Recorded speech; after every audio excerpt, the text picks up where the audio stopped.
This guy's the future, man. Like, this guy's the future of this Jets receiving core. I don't know. Talk to me, man. Am I crazy, or is there a little something there? Look at the release. There's your separation. Great route. Stutter and go. Gets by clean. That is unbelievable. May be the greatest catch I've ever seen. Denzel Mims was somebody that, for the Jets, I don't know, man. Like, you look at the numbers, right? And it's like, okay, he didn't have a good season. He had 23 receptions, 357 yards, no touchdown. He has not scored a touchdown in the NFL. Now, granted, he only played 9 games. He, had struggled with injuries last year. Lost most of his practice time in an already screwed up offseason to an injury. Normally when you see like a rookie get injured early in the year, it's like, oh, just forget it.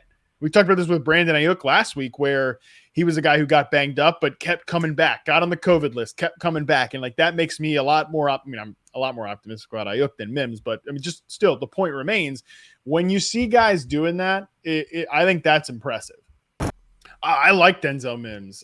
You initially look at his overall success rates and reception perception. It's like, okay, 52nd percentile against man coverage, 59th, right around there against press coverage. Okay, right. That's fine. But look at the routes they would have in this guy run. Like the route percentage chart, the routes that he ran above the NFL average, like everything short, the slant, the flat, screen, curl, all in the red. He's running posts, deep digs, nines, corners, comebacks in the freaking Adam Gase offense with Sam Darnold back there, deer in the headlights type situation. He was at the NFL average on the post, on the dig, above the NFL average on the 9, on the slant. I think he can do more than just be a vertical threat, but he looks like such a classic, just X receiver on this team. Like, I'm not saying he's going to be the number one. By the way, it's like the thing I love about Mims, especially in fantasy, is, and by the way, I will contest you on the fact, I think he will be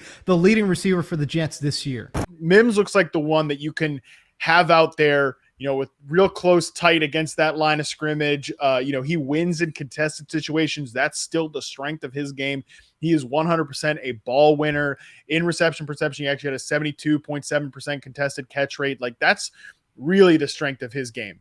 They'd have everything you want with this receiver core. We've talked about it, but Mims specifically, to me, I think he actually fits really well with what Zach Wilson did as a collegiate player at BYU. I mean, that guy just flung it up there to big body receivers on the outside.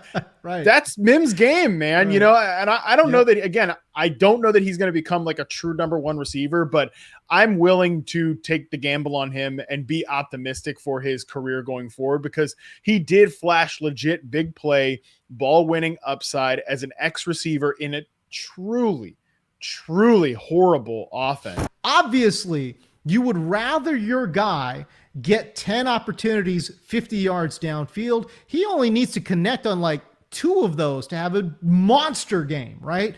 Versus you could catch all 8 or 9 or 10 at the line of scrimmage and go for 0 yards, 0 touchdowns. But you got 10 receptions, but who cares? There are guys sometimes that could lead the team in targets, but not lead the team in percentage of air yards.